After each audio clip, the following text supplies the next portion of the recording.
Listen to the stories Jesus told so clear.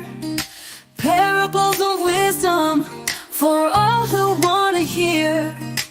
Lessons full of love, faith, and grace, guiding us to live in His embrace. ദൈവനാമത്തിന് മഹത്വമുണ്ടാകട്ടെ. ഏവർക്കും യേശുക്രിസ്തുവിൻ്റെ നാമത്തിൽ സ്നേഹവന്ദനം. ഇന്ന് നാം ഈ ലോകത്തിലേക്ക് നോക്കുമ്പോൾ അനേകം ഗുരുക്കന്മാരെ കണ്ടിട്ടും കേട്ടിട്ടുമുണ്ട്. എന്നാൽ അവരിൽ നിന്നുമെല്ലാം വ്യത്യസ്തമായി ലോകം കണ്ടതിൽ വെച്ച് ഏറ്റവും നല്ല ഗുരുവായിരുന്നു യേശു കർത്താവ്. ദൈവരാജ്യത്തെക്കുറിച്ചുള്ള സത്യങ്ങൾ തൻ്റെ കേൾവിക്കാർക്ക് മനസ്സിലാക്കി കൊടുക്കുന്നതിനായി യേശു കർത്താവ് തൻ്റെ ചുറ്റുപാടുകളിൽ നിന്നും സമൂഹത്തിൽ നിന്നും പ്രകൃതിയിൽ നിന്നും ഒക്കെയുള്ള ഉദാഹരണങ്ങൾ ഉപയോഗിച്ചു.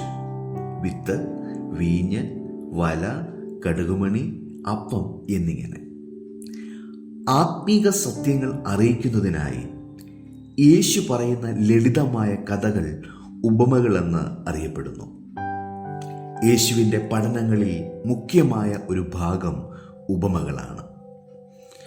ദൈനംദിന ജീവിതത്തിലെ ചെറിയ കാര്യങ്ങളെ ആസ്പദമാക്കി പറയപ്പെട്ട ഈ ഉപമകൾ വലിയ ആത്മീക സത്യങ്ങളിലേക്കാണ് നമ്മെ നയിക്കുന്നത്. ബൈബിൾ അറിയാത്തവരുടെ ഇടയിലും ഈ ഉപമകൾ പലപ്പോഴും പ്രചാരത്തിലിരിക്കുന്നു.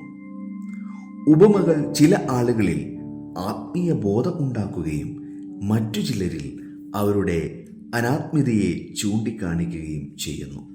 പണ്ട് മുതൽക്കേ ക്രിസ്തീയ കുടുംബങ്ങളിൽ കുട്ടികൾക്ക് ചെറുപ്പത്തിൽ തന്നെ മാതാപിതാക്കളും മുതിർന്നവരും യേശുവിൻ്റെ ഉപമകൾ പറഞ്ഞു കൊടുക്കാറുണ്ട്. കുട്ടികൾ അക്ഷരങ്ങൾ വായിക്കാൻ തുടങ്ങുമ്പോൾ അവർ കേട്ടിരുന്ന ഈ കഥകൾ വരമൊഴികളായും ചിത്രകഥകളായും ചിത്രീകരണങ്ങളായും അവരുടേതായ അനുഭവങ്ങളായി മാറുന്നു. കാലാതീതമായ ഈ ഉപമകൾ ഇന്നും ശക്തമായി നമ്മോട് സംസാരിക്കുന്നു. ദൈവരാജ്യത്തിൻ്റെ ആഴം മനസ്സിലാക്കുവാൻ നമ്മെ ക്ഷണിക്കുന്നു. സുവിശേഷത്തിൽ നാം ഇങ്ങനെ കാണുന്നു: പിന്നെ ശിഷ്യന്മാർ അടുക്കെ വന്ന് അവരോട് ഉപമകളായി സംസാരിക്കുന്നത് എന്ത് എന്ന് അവനോട് ചോദിച്ചു. അവൻ അവരോട് ഉത്തരം പറഞ്ഞത്: സ്വർഗരാജ്യത്തിൻ്റെ മർമ്മങ്ങളെ അറിയുവാൻ നിങ്ങൾക്ക് വരം ലഭിച്ചിരിക്കുന്നു, അവർക്കോ ലഭിച്ചിട്ടില്ല. ഉള്ളവന് കൊടുക്കും, അവന് സമൃദ്ധി ഉണ്ടാകും. ഇല്ലാത്തവനോടോ അവനുള്ളതും കൂടെ എടുത്തു കളയും. അതുകൊണ്ട് അവർ കണ്ടിട്ട് കാണാതെയും കേട്ടിട്ട് കേൾക്കാതെയും ഗ്രഹിക്കാതെയും ഇരിക്കുകയാൽ ഞാൻ ഉപമകളായി അവരോട് സംസാരിക്കുന്നു. 21 വാക്യങ്ങളുള്ള മുടിയനായ പുത്രന്റെ ഉപമ മുതൽ 3 വാക്യങ്ങൾ മാത്രമുള്ള കടുകുമണിയെക്കുറിച്ചുള്ള ഉപമ വരെ 35ലധികം ഉപമകൾ സുവിശേഷങ്ങളിൽ രേഖപ്പെടുത്തിയിട്ടുണ്ട്. എല്ലാ ഉപമകളും മത്തായിയിലോ മർക്കോസിലോ ലൂക്കോസിലോ കാണപ്പെടുന്നു. അതായത് യോഹന്നാന്റെ സുവിശേഷത്തിൽ ഉപമകൾ കാണുന്നില്ല. ഏറ്റവും കുറവ് ഉപമകൾ രേഖപ്പെടുത്തിയിരിക്കുന്നത് മർക്കോസിന്റെ സുവിശേഷത്തിലാണ്, 8 ഉപമകൾ. മത്തായിയുടെ സുവിശേഷത്തിൽ 23 ഉപമകളും രേഖപ്പെടുത്തിയിരിക്കുന്നു. ഏറ്റവും അധികം ഉപമകൾ കാണപ്പെടുന്നത് ലൂക്കോസിന്റെ സുവിശേഷത്തിലാണ്, 24 യേശു താൻ ജീവിച്ചിരുന്ന പശ്ചാത്തലത്തിലുള്ള കാര്യങ്ങളാണ് തൻ്റെ ഉപമകളിൽ പറഞ്ഞത്. എന്നാൽ ഇന്ന് ആധുനിക യുഗത്തിൽ സമ്പൂർണമായും വ്യത്യസ്തമായ സാഹചര്യങ്ങളിൽ ജീവിക്കുന്ന നമ്മുടെ കുട്ടികൾക്ക് അവയിലൊന്നും അവരുടെ ജീവിതത്തെ സംബന്ധിച്ച് താതാത്മ്യപ്പെടാൻ കഴിയുന്നില്ല.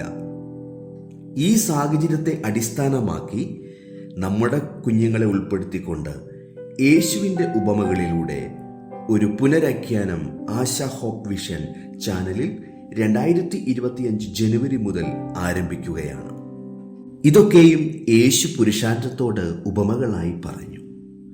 ഉപമ കൂടാതെ അവരോട് ഒന്നും പറഞ്ഞില്ല. ഞാൻ ഉപമ പ്രസ്താവിപ്പാൻ വായ് തുറക്കും, ലോകസ്ഥാപനം മുതൽ ഗൂഢമായത് ഉച്ചരിക്കുമെന്ന് പ്രവാചകൻ പറഞ്ഞത് നിവൃത്തിയാകുവാൻ സംഗതി വന്നു. ദൈവരാജ്യത്തിൻ്റെ സത്യങ്ങളെ വെളിപ്പെടുത്തുന്ന അഗാധമായ ഉപമകളിലൂടെ നമുക്ക് യാത്ര ആരംഭിക്കാം.